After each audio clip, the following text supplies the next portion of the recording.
ఇందిరాగాంధీ గారి నుంచి మొదలు పెడితే శ్రీమతి సోనియా గాంధీ వరకు గాంధీ కుటుంబాలకు ఆంతరంగికుడుగా గుర్తింపు పొంది వివిధ హోదాలలో ఆనాడు ఉమ్మడి రాష్ట్రం తెలంగాణ రాష్ట్ర ఏర్పాటు ప్రక్రియలో డి శ్రీనివాస్ గారు ఎవరూ మర్చిపోలేని పాత్రను పోషించారు.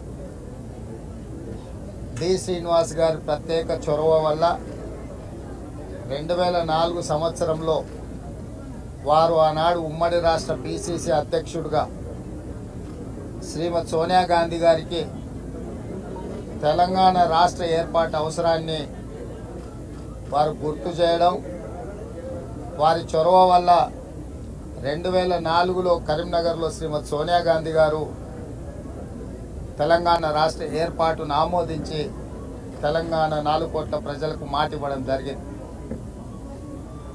2004లో కాంగ్రెస్ పార్టీ అధికారంలోకి రావడానికి ఆనాడు మహాకూటమి CPI, CPM, TRS, Congress party, MIM సహకారంతో కాంగ్రెస్ ప్రభుత్వాన్ని రాష్ట్రంలో కేంద్రంలో ఏర్పాటు చేయడానికి వారి చొరవ ఎంతో ఉపయోగపడ్డది.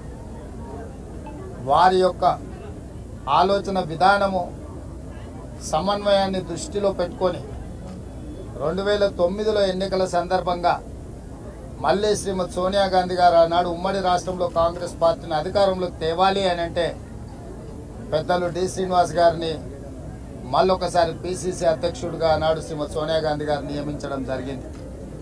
అంటే డి శ్రీనివాస్ గారి యొక్క పనితనము, వారి చొరవ, శ్రీమతి సోనియా గాంధీ గారికి వారికి ఉన్న అనుబంధము మనందరము గుర్తించి, అదేవిధంగా డి శ్రీనివాస్ గారు మధ్యలో కొన్ని అనివార్య పరిస్థితుల్లో పార్టీకి దూరమైన సెంట్రల్ హాల్లో డి శ్రీనివాస్ గారు ఎదురుపడితే శ్రీమతి సోనియా గాంధీ గారు, ఎందుకంటే నేనే ప్రత్యేక సాక్షిని, సీను హవారియు అని డి శ్రీనివాస్ గారిని పలకరియడం జరిగింది.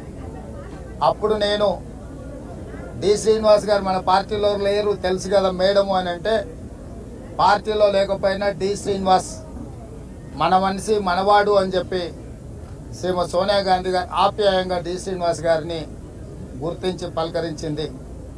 ఆ తర్వాత డి శ్రీనివాస్ గారు నాతో మాట్లాడుతూ తిరిగి కాంగ్రెస్ పార్టీలో చేరాలనుకుంటున్నాను అని వారు ప్రస్తావించారు. నేను అడిగిన పెద్దలు శ్రీనివాస్ గారిని, మరి ఇప్పుడు మీరు రాజ్యసభలో ఉన్నారు, తిరిగి కాంగ్రెస్లోకి వస్తే మీరేమైనా పదవి ఆశిస్తున్నారా అని అంటే వారు ఒక మాట అన్నారు, నాకు ఎలాంటి పదవుల మీద వ్యామోహము ఆశ లేదు. చిన్న కార్యకర్త నుంచి పిసిసి ప్రెసిడెంట్గా, మంత్రిగా ఎన్నో రకాలుగా కాంగ్రెస్ పార్టీ, గాంధీ కుటుంబం నన్ను ఆదరించి అవకాశాలు ఇచ్చి ఈ స్థాయికి ఎదగడానికి ఉపయోగపడ్డది. నేను చనిపోయినప్పుడు నా మీద కాంగ్రెస్ పార్టీ జెండా కప్పాలన్నదే ఏకైక కోరిక అని చెప్పి డి శ్రీనివాస్ గారు ప్రస్తావించడం జరిగింది. అందుకే నిన్న ఉదయం ఈ దురదృష్టకరమైన వార్త నాకు చేరిన ఎంబడే రాష్ట్ర ప్రభుత్వ అధికారులకు ఆదేశాలు ఇచ్చి అధికారిక లాంఛనాలతో డి శ్రీనివాస్ గారికి దహన సంస్కారాలను నిర్వహించండి అని హుటాహుటిన మా డిప్యూటీ సీఎం బట్టి విక్రమార్క గారిని, శ్రీధర్ బాబు గారిని